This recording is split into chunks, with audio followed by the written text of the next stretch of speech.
Underdog Collectibles is an online shop run for collectors by collectors. Join them every Sunday, Tuesday, and Thursday night as they break new products, talk sports, and hopefully you'll pull a great hit to add to your collection. Visit them at www.udogcollect.com and tell them WaxPackHero sent you. Remember, always bet on the underdog.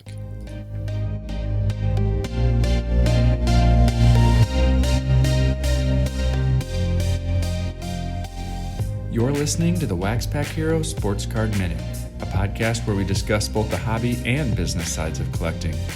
I'm your host, Mike Sommer, and I want to help you buy, sell, and trade your way into a collection you'll love.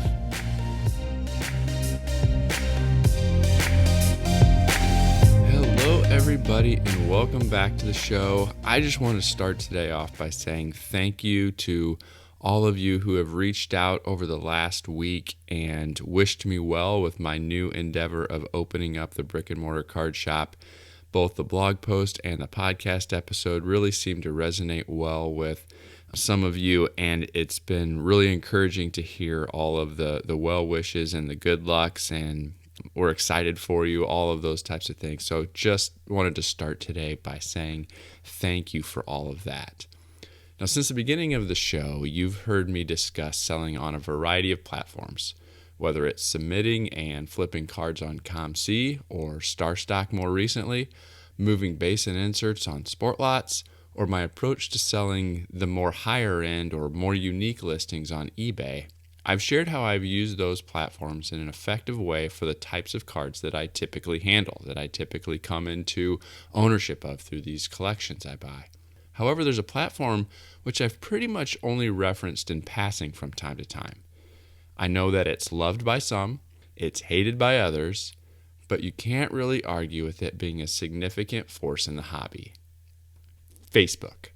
Facebook is used in a variety of ways in the hobby, and I'm going to discuss a few of them here today. Don't consider this to be the end-all, be-all. It's not the definitive guide to all things Facebook hobby. There's a ton of different nuances and variations in these things, and more can be developed over time. Things continue to evolve, and collectors find new and different ways to use Facebook all the time. But instead, consider this more of a primer or an introduction to some of the most popular ways to benefit from Facebook in your collecting journey. The first way that Facebook is used by collectors is to learn and be entertained via Facebook pages and groups. Almost every hobby content creator has a presence on Facebook. Some utilize it as their primary distribution platform, and some simply have it as yet another way to get more eyes and ears on their content. There's also some very specific and focused groups, which can be invaluable if you want to learn more about a particular brand, product line, or even a specific era of sports cards. There are groups focused on junk wax, both boxes and individual cards and players, vintage, basketball cards, racing cards, Project 2020, and just about every other subgroup you can think of in the hobby. Many of the members are happy to answer questions and point you to additional resources to deepen your knowledge about their area of focus. I've learned a ton just from participating in and reading and just seeing all of the types of cards that are offered in each of these different groups. It can really help broaden your understanding. Second, you can use these groups to buy and sell.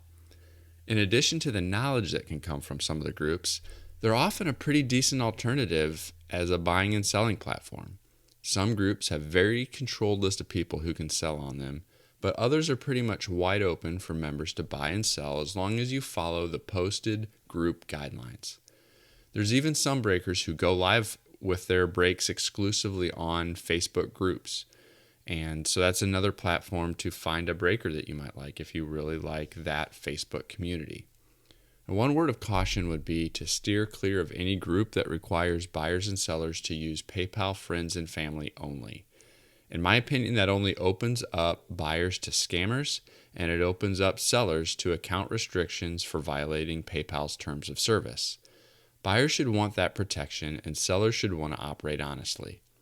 I know that as of the summer of 2020, there's some modification to the PayPal terms of service, which may impact some of these buyer and seller protections, but it's still a little bit unclear how exactly these new terms will impact card transactions that don't go according to plan. Personally, I just think that requiring somebody to only accept friends and family is not the right way to go. So take that for what it's worth, but that's my opinion. From a selling perspective, I've actually had the most success in the original junk era collectors group. I've sold a lot of large player lots to a variety of people there, and I've also had success selling flat rate boxes full of sealed junk era packs and boxes. Typically, when my player quarter boxes get too full, I'll pull out several hundred cards of a particular player and list them in this group or on eBay. It's one more example where people just assume that junk era cards are worthless, there's no money to be made in them, but there's a group here, just this one group has several thousand members who love junk era players and junk era cards, and they're happy to buy those cards. Now, you might only end up getting between 5, 10, 25 cents per card, but when you're buying these massive collections full of junk wax cards for less than a penny a piece, that's a pretty good return on your money, and I'll be happy to do that any day of the week. Finally, I want to talk a little bit about Facebook Marketplace. I'm also a big fan of using Facebook Marketplace to move cards. In some of the prior episodes, I discussed buying these large collections, sorting them into groups to sell on Sportlots, eBay, ComC, Starstock, and also into my show boxes. The show boxes are going to now turn into the card shop boxes, which is kind of nice. However, there's a ton of cards left over that don't really fit into any of these categories. I refer to it as the bulk. Mainly, this is a large lot of mostly commons. Some stars and semi-stars get mixed in, or I should say I leave them in. So the collections aren't completely worthless. I don't want somebody to buy it and say, this is just 20,000 commons. I want there to be some named players in there when people buy these and go through them. But they do still have a pretty low value, relatively speaking. For the most part, the cost of shipping makes these lots difficult to sell on a traditional eBay or sports lots auction. You really need to find someone local who can just pick them up from your house, and that is where Facebook Marketplace comes in. You create your listing with a description and a few pictures, and then other collectors in your area can see the posting and complete the sale. I probably average at least 1 or 2 of these listings a month. Sometimes there's more, sometimes there's less. It just depends on how many and how large my collection purchases have been that month. I usually bundle up 20,000 or so of these leftover cards and sell them for somewhere around $50. And often I'll get a deal done in less than 24 hours. The deals are all cash, so there's no worries about returns or refunds or anything like that. And I found that many of the customers who've bought them from me love these sorts of lots, and they will send me a message later and say, hey, just reach out next time. Just reach out directly to me when you've got another one of these available. I'd love to get another one from you. It's a great way to get value out of what many people consider worthless junk. They're happy, I'm happy, and it's a positive all the way around.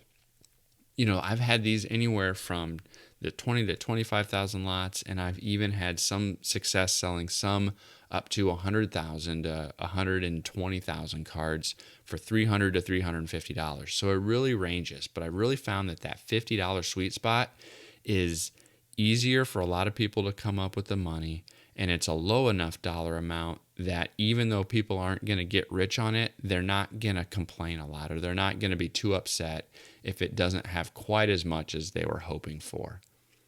The last thing that I'll mention about the Facebook Marketplace deals is that I do all of this business in my garage. I don't let strangers into my house. I bring the boxes of cards out in the garage, and so it gets them out of my basement. It's out of the weather, and so when somebody comes to look, they're at least still just coming into my garage. It's not out in the street or out in the driveway, or we're not having to meet in some random parking lot someplace. And so I do all of these deals in my garage, keep people out of the house, and that seemed to really work out well for me so far. And so while many people can't stand using Facebook and don't want anything to do with it and try to avoid using it as much as possible, I have found that it plays a good role for me in the hobby, both from an education perspective and as an alternative selling platform. And so I would encourage you to check it out, especially if you have large collections of bulk or large lots of bulk inventory that you're trying to move and get rid of that doesn't make sense to ship. Check out Facebook Marketplace for that as well. If you're trying to deepen your knowledge in any particular topic or subgroup within the hobby, you should be able to find a Facebook group that is focused and dedicated to that as well. And so I would encourage you to check that out. I also, as always, encourage you to check out Starstock. The site's been up and running for several months now. I've had a lot of success both as a buyer and as a seller on the site. And I've heard from several of you that learned about the site from the podcast and the podcast sponsorship and have had your own success selling and sending in some of your extra rookie cards or prospect cards and have had success selling them. It's been great. They continue to innovate, which has been cool to see that they're listening to customer feedback, making the changes necessary to make the platform even stronger. So as always, I encourage you to check out starstock.com for more. And finally, reach out to me and let me know what you think of the show. I'm also really like the idea of doing a mailbag or starting to introduce some mailbag episodes every once in a while. So if you've got a question, send it in and maybe I can cover that on the show as one of our episode topics. Or if you've got some other topics that you'd like to hear me talk about and share some information about, let me know. Reach out to me on Twitter at @TheMikeSummer. Send me an email at waxpackhero@gmail.com. I would love to hear from you. And don't forget to check out the Hobby Hotline live every Saturday morning and Monday evening, the live call-in show where we take calls from you, other fellow collectors, and talk about whatever hobby topics are on your mind. Well, that's all I've got for today, so I'll catch you next time.